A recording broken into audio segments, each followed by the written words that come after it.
So have you been to rural Rajasthan before? Actually, I've been to Nimrana and the villages around there, which is quite a remarkable development. Yeah. Because so many factories have come in, Yeah. and you can see a village transform. So when we were kids, Papa took us to Nimrana and we'd gone there on a picnic and we got attacked by bees. I think my dad got like 25 or something. Wow. I got, my mother like covered me with a blanket. Acha. I got 9 or something. She was protective, that's good. Yeah. Here there's Ranthambore, have you been there? I've been to Ranthambore before. Of course, I came just for the yatra, so I don't see the safari. There's 16 cubs there now. So everybody who's going there is seeing 3 or 4 tigers. Right. So what is your view about what's going on economically in India, in the world? We were just discussing, the United States and China. So the next year is going to be more difficult than this one. Of course, this one had lots of difficulties with the war and all that. But because growth is going to slow in the world more generally, people are raising interest rates, that brings down growth. India is also going to be hit. Indian interest rates have also gone up, but Indian exports have been slowing quite a bit.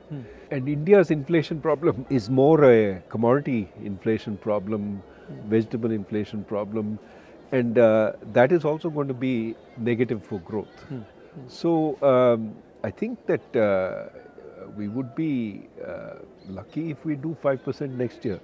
See, the problem with the growth numbers is that you have to understand what you're measuring with respect to. If you had a terrible quarter last year and you're measuring with respect to that, you look very good. So ideally what you do is look before the pandemic in 2019 and look at now. And if you look at 2022 vis-a-vis 2019, it's about 2% a year. That's too low for us. And what do you attribute that to? Pandemic was part of the problem, but we were slowing before the pandemic. We had gone from 9 to 5. And we haven't really generated reforms which will generate growth. इसमें हिंदुस्तान में एक और चीज़ हो रही है, 4-5 पूंजीपति बहुत अमीर हो रहे हैं और हर बिजनेस में वो जा पा रहे हैं और बाकी हिंदुस्तान जो है वो पीछे रह रहा है. जो किसान हैं, गरीब लोग हैं, उनका एक हिंदुस्तान बन रहा है और फिर ये 5, 6, 10, 15 लोग हैं जिनका दूसरा हिंदुस्तान बन रहा है. एक के सपने पूरे हो रहे हैं, एक के सपने नष्ट हो रहे हैं. तो ये इनइक्वालिटी जो बढ़ रही है, इसके बारे में हमें क्या करना चाहिए? ये तो बहुत बड़ी प्रॉब्लम है. सिर्फ वो इंडस्ट्रियलिस्ट के बारे में नहीं है. ये जो अपर मिडिल क्लास है, उनका तो आय बढ़ गया है पैंडेमिक में, क्योंकि वो घर से काम कर सकते थे. और जो गरीब लोग हैं उनको फैक्ट्री में जाना पड़ता था और फैक्ट्री बंद हो गई तो मासिक आय नहीं आई उनको. तो ये डिवाइड जो है पैंडेमिक में बढ़ गया. और जो सबसे गरीब है उनको तो मिलता है ये राशन में, उनको सब कुछ मिलता है. जो अमीर है उनका कोई नुकसान नहीं हुआ है. जो बीच में है, ये लोअर मिडिल क्लास जो है, उनको काफ़ी नुकसान हुआ. नौकरी तो बंद हो गई, बेरोज़गारी बढ़ रही है, कर्ज बढ़ रही है, वो कर्ज ले रहे हैं, ब्याज दर अभी बढ़ रही है. तो उनका तो काफ़ी नुकसान हुआ है और उनकी तरफ हमें देखना है. और जो नीति हम बना रहे हैं उनके लिए बनाना चाहिए, क्योंकि दर्द वहाँ पे बहुत ज़्यादा है. और ये भी है कि आप जो कह रहे हैं कंसंट्रेशन हो रहा है, ये जो इंडस्ट्रियलिस्ट का, उसको भी देखना है. हम कैपिटलिज्म के अगेंस्ट नहीं हो सकते हैं, लेकिन कंपटीशन के लिए हमें लड़ना है. मतलब मोनोपोली के खिलाफ हो सकते हैं. मोनोपोली के खिलाफ हो सकते हैं, लेकिन कैपिटलिज्म तो ये जो छोटे बिजनेसेस हैं वो भी अच्छे हैं देश के लिए.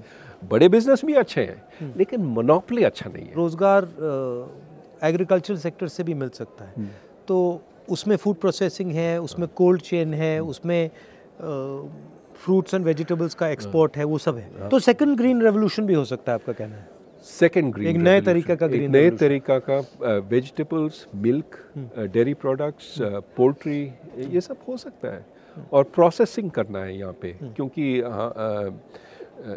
यहाँ का लेबर यूज़ करना चाहिए. और खेत के पास.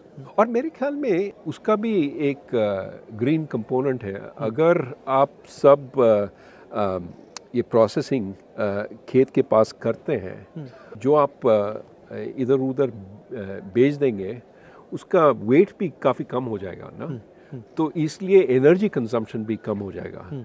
और अगर हम आगे देखेंगे तो एनर्जी कंजम्पशन तो बहुत ही इम्पोर्टेंट चीज़ है और उसको कम करना चाहिए। और यूएस में क्या हो रहा है? यूएस में और बाकी दुनिया में क्या हो रहा है? अभी वहाँ पे तो महंगाई तो बढ़ रही है काफ़ी ज़्यादा, और महंगाई कम करने में ये जो सेंट्रल बैंक्स हैं वो कोशिश कर रहे हैं, वहाँ का आरबीआई, फेडरल रिजर्व या यूरोपियन सेंट्रल बैंक, और इसलिए ब्याज दर बढ़ा रहे हैं, और उससे तो उत्पादन की गति तो कम हो जाएगी। और इंडिया के लिए प्रॉब्लम ये है कि हमारे एक्सपोर्ट्स भी कम हो जाएंगे अगले साल, तो उससे तो एक्सपोर्ट्स तो काफ़ी कम हो जाएंगे और हमारा ग्रोथ, हमारा उत्पादन की गति भी काफ़ी कम हो जाएगी। जब मैं महाराष्ट्र से निकल रहा था तो वहाँ पे जो टेक्सटाइल इंडस्ट्री में काम करते हैं वो कह रहे थे कि बांग्लादेश ने अपनी एक्सपोर्ट पॉलिसी को बहुत अच्छी तरह यूटिलाइज़ किया है और उन्होंने एक्सपोर्ट पॉलिसी से अपनी पूरी वहाँ पे इंडस्ट्री को बहुत कम्पिटिटिव बना दिया। इसके बारे में क्या सोचते हैं? ये हमें करना चाहिए, कैसे करा जा सकता है? एक तो उनका सबसे इम्पोर्टेंट इंडस्ट्री है टेक्सटाइल्स, वो कपड़े बनाते हैं, और एक्सपोर्ट करते हैं, और उसमें उन्होंने 2-3 चीज़ किए हैं जो that has help them succeed. एक तो they allow big factories, not small factories, क्योंकि स्केल इकोनॉमीज की ज़रूरत है, तो they allow big factories. I think labor is largely women, so they employ a lot of women in the textile industry, and the policy is very predictable. It doesn't change. So that industry has just taken off because it's using low-skilled workers. On my way, I found out that जो बेल्लारी है वो jeans production का centre था, और वहाँ पे 4.5 लाख लोग काम करते थे। कपड़ा गुजरात से आता था और स्टिचिंग बेल्लारी में होती थी, और वो लोगों के घरों में होती थी। कोई एक पीस बनाता था, कोई सिलता था, कोई धोता था, वो पूरा डिसेंट्रलाइज था, सप्लाई चेन। और जीएसटी और नोटबंदी ने उसको ख़त्म कर दिया, और वो एक्चुअली वो इंडस्ट्री अंग्रेज़ों के टाइम से है। 4 लाख 4.5 लाख लोग काम करते थे, आज वहाँ 50,000 लोग काम करते हैं, और वो सब मतलब ख़त्म हो गया। तो अपॉर्चुनिटी तो काफ़ी है, बट उसको फाइनेंस की ज़रूरत होती है, उसको सपोर्ट की ज़रूरत होती है। बहुत सारे क्लस्टर्स हैं हिंदुस्तान में जो अलग अलग चीज़ बनाते हैं, हर डिस्ट्रिक्ट में कोई ना कोई स्पेशलिटी होती है, तो उस पे फोकस करके, उनको मदद करके, उनको सपोर्ट देकर भी वहाँ पे इंडस्ट्री बनाई जा सकती है, बन सकती है। वो टेक्नोलॉजिकल सपोर्ट चाहिए, फाइनेंस, क्रेडिट लोन्स देना चाहिए उनको, और ये जो आप कह रहे हैं सर्टेनिटी अबाउट पॉलिसी, कि ऊपर नीचे नहीं जाएगा ये जो पॉलिसी, एक दिन आप एक्सपोर्ट नहीं कर सकते हैं, एक दिन हाँ एक्सपोर्ट ज़रूर कीजिए, नहीं, स्टेबिलिटी। तो मुझे एक बात समझाइए, आप आरबीआई में थे, अब हिंदुस्तान में एक व्यक्ति 2 लाख करोड़ रुपए का लोन ले सकता है, मतलब उसको पूरे के पूरे बैंक का पैसा मिल जाता है, मगर जब छोटा किसान या छोटा बिजनेस वाला बैंक लोन लेने जाता है तो उससे बहुत सारे सवाल पूछे जाते हैं, और एक्चुअली बड़ा वाला भी ज़रूरी है, छोटा वाला भी ज़रूरी है, मगर छोटे वाले को बिल्कुल इग्नोर कर दिया जाता है, छोटे वाले बिल्कुल इग्नोर कर दिए जाते हैं। तो ये होता क्यों है और इसको बदला कैसे जाए? अभी बदल सकते हैं, और ये जो आप पहले कह रहे थे इंफॉर्मेशन, ये जो छोटे जो बिजनेसेस हैं उनका तो एक वो तो बेचते हैं और एक रेवेन्यू स्ट्रीम है, उनका सेल्स है। अगर वो सेल्स अगर बैंक को मालूम पड़ता है कि ये जो सेल्स काफ़ी स्टेबल हैं, काफ़ी बढ़ रहे हैं, तो वो ऋण दे सकते हैं, they can lend, but we need that information to be collected and to made available. वो हो रहा है. अभी ये जो फिनटेक चल रहा है इंडिया में, उसमें they are starting to think about all this. But in India, everything needs to be 10 times. But see, I don't know of a single Indian company that जो small medium company थी और अब बहुत बड़ी company हो गई. Right? मगर अगर आप US में देखें तो छोटी सी कंपनी 5, 7, 10 साल में बड़ी हो जाती है. तो ये हिंदुस्तान में क्यों नहीं होता? You're absolutely right. Too many of our small firms don't grow big. They die or they stay strong. So why is that not happening? That is needed. You need a path to grow. So here's the problem. They get used to some of the benefits of staying small. वो inspector नहीं आता है, आप GST, आप taxes नहीं देंगे तो कोई आपको ट्रबल नहीं करेगा. तो they stay under the radar screen of the government instead of being helped by the government. What you need is, ठीक है, you stay under the radar screen until you get a business which works. But then once you start growing, I'm going to look at you, but I'm going to help you. I'm not going to just tax you. I'm not going to just make your life miserable with... We need that situation, right? So many of these small businesses get benefits. Now, as soon as they become bigger, we take away those benefits. Right. So there's no incentive to grow bigger. Why not instead say, okay, if you grow bigger, you will have these benefits for 5 years. Yeah. Then they will come off. Yeah. But then by that time you're so big, you don't care. Right. So can we do things like that? So you're saying that to make a transition from a small business to a big business in India, there's a huge cost that has to be sort of managed. Absolutely. Absolutely. Today and the cost is rent seeking in some way. Today it is largely rent seeking. Exactly. You see how many firms are stuck at 10 workers or 20 workers, because that's when the regulations start kicking in. I was thinking about it, the only one I can think of the top of my head is Haldiram's, which went from being a small fellow and he scaled up. And there are a couple of them, but there are not as many as there should be. We need many Haldirams, right? We need many Haldirams, and of course we have some of our tech firms that have grown very, very big. But we need far more of that. And you're exactly right, it's the growth which creates the jobs.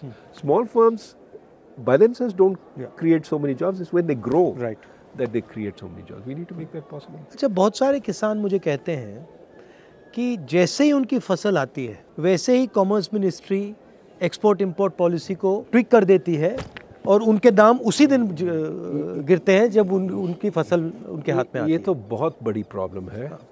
हम कहते रहते हैं कि हम किसान के लिए हैं, लेकिन जो एक्सपोर्ट पॉलिसी है और इंपोर्ट पॉलिसी है वो मिडिल क्लास के लिए, वो सिटीज़ में अर्बन मिडिल क्लास के लिए बनता है. अगर प्याज का दाम बढ़ जाता है तो हम इंपोर्ट करते हैं और बेचारा फार्मर जो किसान है के लिए दाम तो गिरते हैं. तो मेरे ख्याल में एक स्टेबल पॉलिसी होना चाहिए एक्सपोर्ट इंपोर्ट. हाँ, अगर दाम इससे बहुत ज़्यादा बढ़ जाता है तो इंपोर्ट तो कर सकते हैं. ये जो एक्सपोर्ट बैन्स है वो नहीं करना चाहिए, क्योंकि एक्सपोर्ट बैन्स तो किसान के खिलाफ है.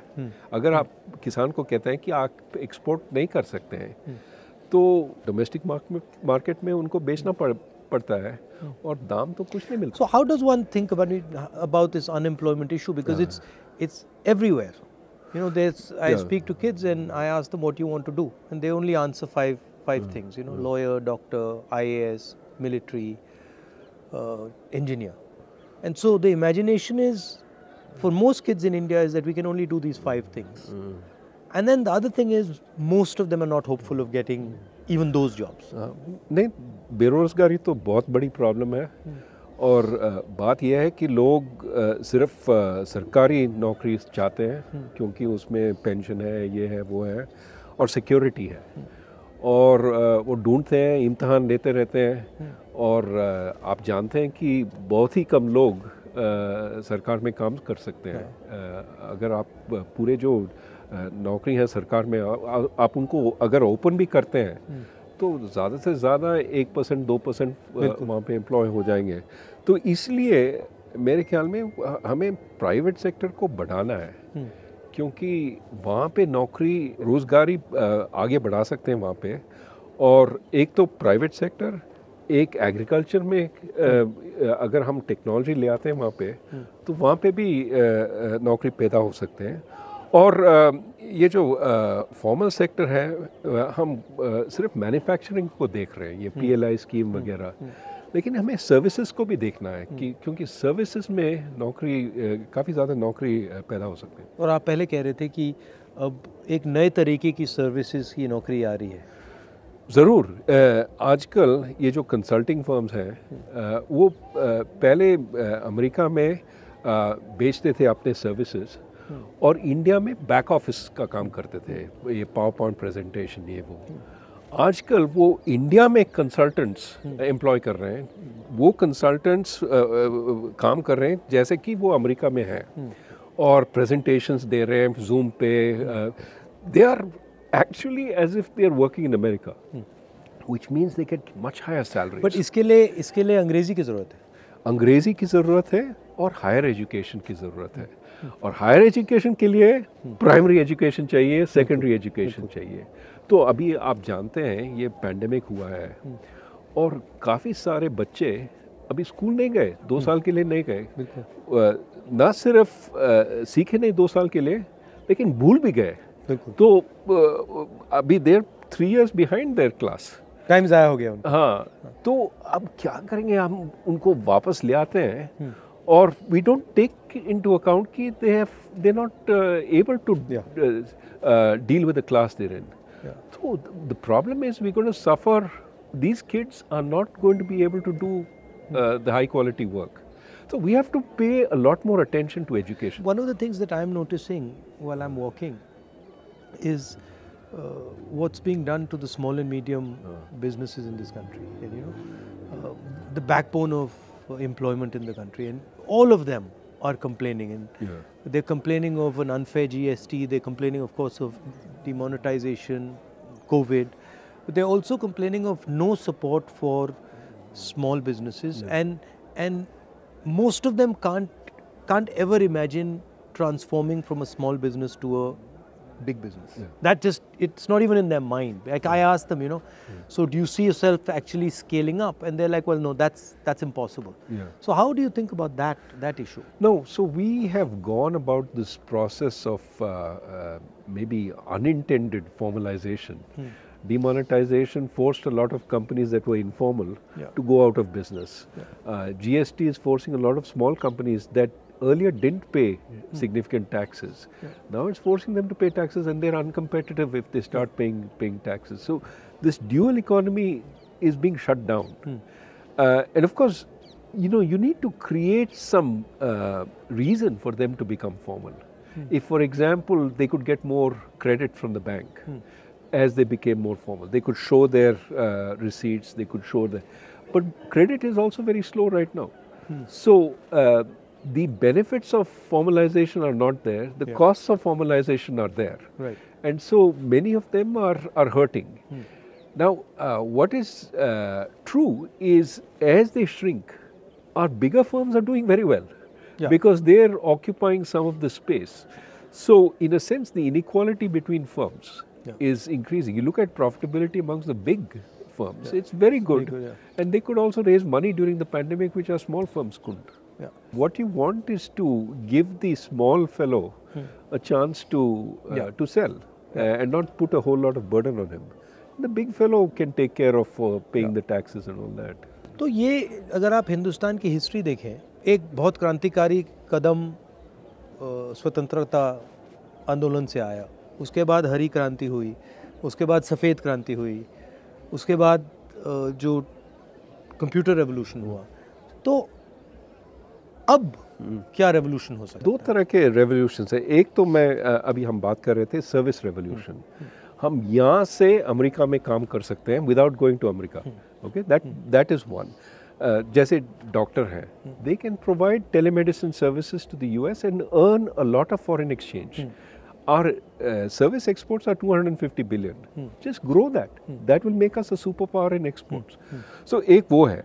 दूसरा ये है, आप हरी क्रांति के बारे में बात कर रहे थे, ग्रीन रेवोल्यूशन, लेकिन we have a new kind of green revolution. Yes, sustainability, emissions. If we push on that, we can be at the frontier, building windmills, building solar plants, making our buildings green. And the most damage from climate change will be in South Asia. You've already seen Bangladesh suffer, you've seen Pakistan suffer. India is not far behind. We occupy the same territory. So we have to push very hard for a green revolution elsewhere. But also we can be at the forefront because everybody is trying to get in. We can make a lot of windmills, solar, because we have a huge demand. But we can also, innovate. And so I think there are lots of possibilities. But we should be forward thinking. मैं एक बार parliament में जा रहा था और parliament के वहाँ पे जो सिक्योरिटी गार्ड्स हैं उनसे मेरी दोस्ती है। तो मैंने उन एक सिक्योरिटी गार्ड से पूछा, भाई क्या कर रहे हो? तो उसने मुझे कहा बहुत मज़ा आ रहा है। मैंने कहा क्या हुआ? उसने कहा मैंने अदानी के स्टॉक खरीदे और उसके बहुत सारे पैसे बन रहे थे। मगर मैंने सोचा कि वो सैलरीड क्लास का है और ऐसा काम करना उसके लिए काफ़ी रिस्की है, मगर उसको रिस्क नहीं समझ आ रही।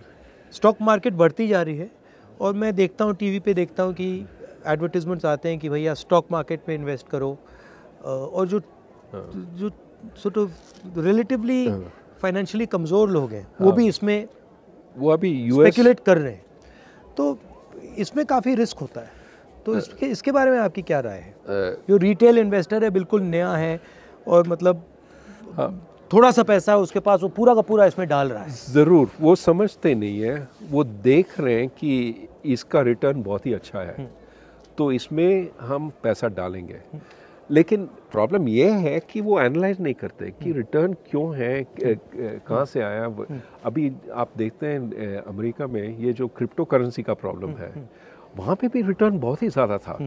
बिटकॉइन 2-3 पैसे के लिए बिकता था, $67,000 तक पहुँच गया, अरबपति बन गए बहुत सारे। हाँ, तो और अभी गरीब फिर से हो गए ना, क्योंकि उसके बाद गिरा है। और ज़्यादातर गरीब लोग वो तब खरीदते हैं जब $67,000 पे है, मतलब हाइट पे, और फिर वो देखते हैं कि बस गिरता रहता है, क्योंकि ये जो अमीर लोग हैं वो तब बेचते हैं।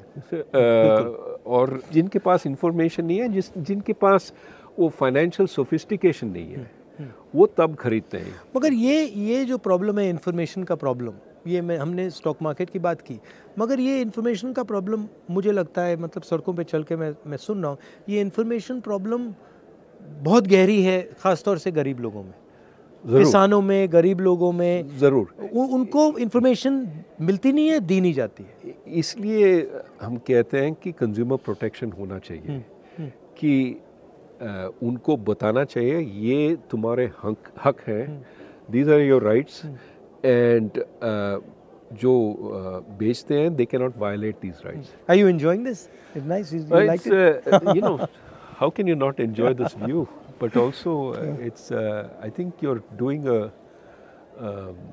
this सांप्रदायिक एकता और शांति के लिए आप पदयात्रा पे जा रहे हैं। I think that is something the country needs, regardless of what political party you're in. It has to be, Bharat को जोड़ना है। बिल्कुल।